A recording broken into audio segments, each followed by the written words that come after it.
All right, 1 Kings chapter 20. Now we're going to get into a war between Syria and Israel.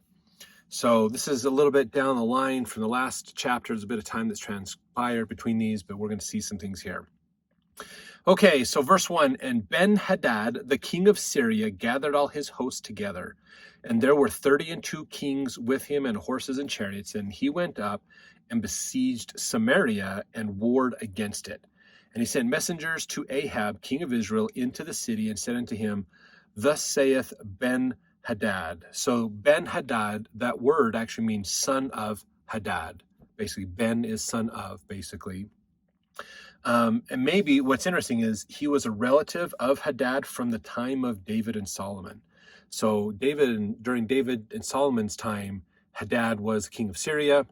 So Ben-Hadad is a descendant of Hadad, or a son, a descendant, basically, type of a situation is probably what's going on here.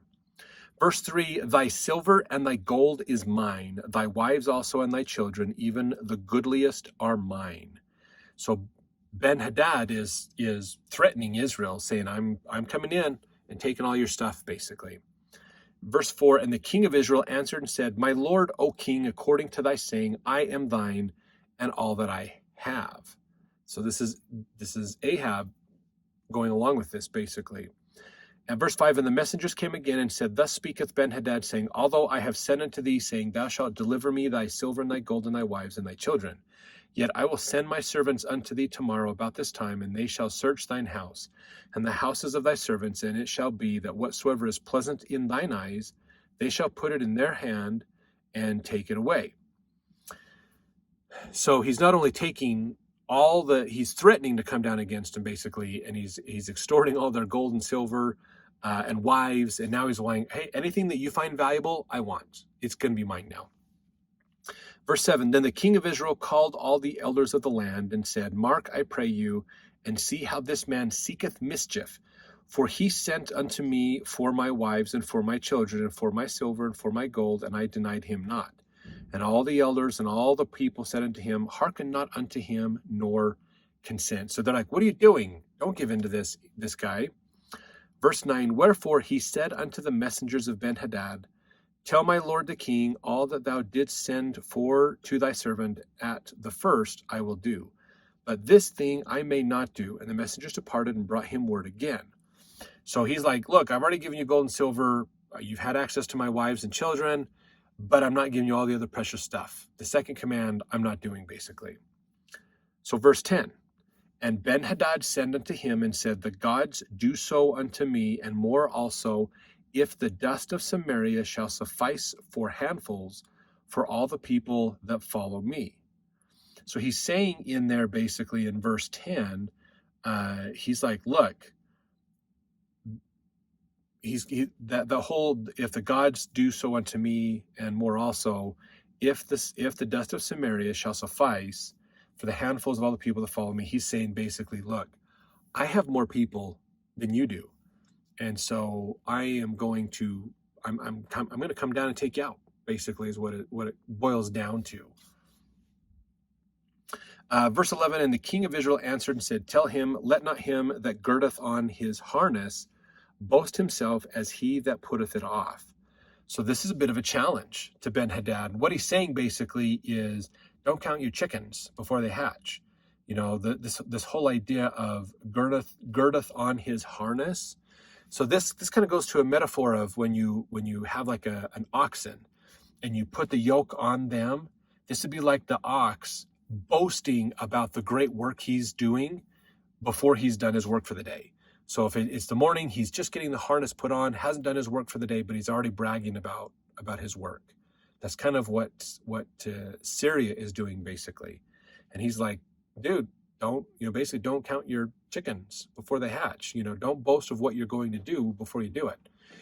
If you boast after you've done it, yeah, then you got something to boast about, but not before.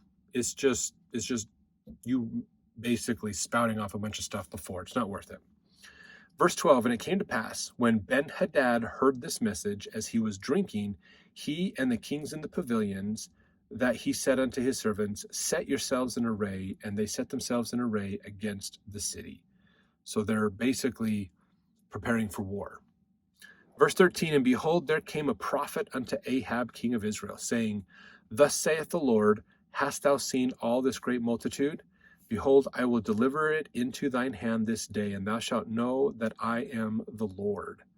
And Ahab said, By whom? And he said, Thus saith the Lord, even by the young men of the princes of the provinces. Then he said, Who shall order the battle? And he answered, Thou. So a prophet, we don't know which prophet. It could be Elijah, it could be Elisha. Maybe there's another one in there. They came to Ahab, who's the king of Israel at the current time, and said, basically, look, the Lord is you're going to win the battle against Syria. They're going to be delivered in your hands. So this is to know it's not of your efforts, it's because God is helping you, basically.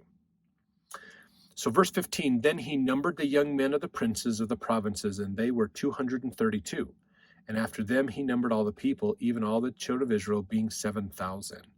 So remember, when they talk about numbering the people, they're counting for war. How many able-bodied men do they have for war? Verse 16, and they went out at noon, but Ben-Hadad was drinking himself drunk in the pavilions, and he and the kings, the 32 kings that helped him. And the young men of the princes of the provinces went out first, and Ben-Hadad sent out, and they told him, saying, There are men come out of Samaria. So they're going out to meet Ben-Hadad, basically. They're marching towards Syria. So now a servant's coming to Ben-Hadad going, Hey, Israel's moving. They're coming your way. And verse 18, and he said, Whether they be come out for peace, take them alive, or whether they be come out for war, take them alive. He says, Bring them to me alive. Verse 19, so these young men of the princes of the provinces came out of the city, and the army which followed them. So the princes of the provinces, remember Solomon got rid of the old heritage lines of who lived where in those cities and started to put something else in place to govern the people better, different cities and provinces, more of an organized governmental structure. So these are the princes of the different provinces, the different areas around Israel that they're coming forth, and they're bringing their people with them for the army, basically. Verse 20, and they slew every one his man, and the Syrians fled, and Israel pursued them, and Ben-Hadad, the king of Syria, escaped on an horse with the horsemen. And the king of Israel went out and smote the horses and chariots, and slew the Syrians with a great slaughter. So Syria calls Israel on, basically, threatens to destroy Israel. So Israel just sends their army out. Basically, they said, you know what? We've given in to some of your commands. We're not giving any more. We're going to come out and fight, basically. And so they just come out and fight, and Syria was not ready for it and is losing severely, even if they were ready. Verse 22, and the prophet came to the king of Israel and said unto him, Go, strengthen thyself and mark, and see what thou doest. For at the return of the year, the king of Syria will come up against thee. So he's telling him, basically, be prepared. Syria is coming again, basically, against you. Verse 23, and the servants of the king of Syria said unto him, Their gods are gods of the hills. Therefore they were stronger than we, but let us fight them in the plain, and surely we shall be stronger than they. So this is this interesting idea. So back then, one of the traditions, I guess you could say, of the people was they believed that there's a different God for different attributes of nature. So a God over the land, God over water, God over air, God over the hills, God over the valleys. And so they're saying, look, our God is better in the valleys. Their God is better in the hills, and we lost in the hills. So let's go fight him in the valleys and we'll win, is basically what they're saying. So verse 24, and do this thing, take the kings away, every man out of his place, and put captains in their rooms. So he's saying, let's reform our armies, let's reorganize what we're doing, get good people into right positions, and let's go do this again. Verse 25, and number thee an army like the army that thou hast lost, for horse and chariot for chariot, and we will fight against them in the plain, and surely we shall be stronger than they. And he hearkened unto their voice and did so. So they're replenishing their supplies. They're getting same number of horses, same number of chariots, same number of people to replenish the army that they've lost from the first battle. And they're getting ready to go back again, but they're going to do it in the plains this time instead of the hills. Verse 26, and it came to pass at the return of the year that Ben-Hadad numbered the Syrians and went up to Aphek to fight against Israel. And the children of Israel were numbered and were all present and went against them. And the children of Israel pitched before them like two little flocks of kids, but the Syrians filled the country. So Israel is severely outnumbered in this battle, basically. Verse 28, there came a man of God and spake unto the king of Israel and said, thus saith the Lord, because the Syrians have said, the Lord is God of the hills, but he is not God of the valleys, therefore will I deliver all this great multitude into thine hand, and ye shall know that I am the Lord. So in here, he's kind of talking about this tradition that a lot of the other worshipers had about a God. Well, let's worship the God of the hills, because that's the God we can count on to help us. James Freeman, in his book Manners and Customs of the Bible, said this. He says, there seems to be an allusion here to the opinion prevalent among all heathen nations that the different parts of the earth had different divinities. They had gods for the woods, for the mountains, for the seas, for the heavens, for the lower regions. The Syrians seem to have received the impression that Jehovah was specially the God of the mountains, but he manifested to them that he ruled everywhere. So that's what he's telling Israel right now, basically. This man of God is telling Israel, look, they think they've got an advantage, but Jehovah is the God of everything. So you don't have to worry about it. You're still going to win. I'll deliver him in your hands. Verse 29, and they pitched one over against the other 7 days, and so it was that in the 7th day the battle was joined. And the children of Israel slew of the Syrians 100,000 footmen in 1 day. So they came together, and Israel is winning. They've taken out 100,000 Syrian soldiers already on the first day. Big battle. Verse 30, but the rest fled to Aphek into the city, and there a wall fell upon 27,000 of the men that were left.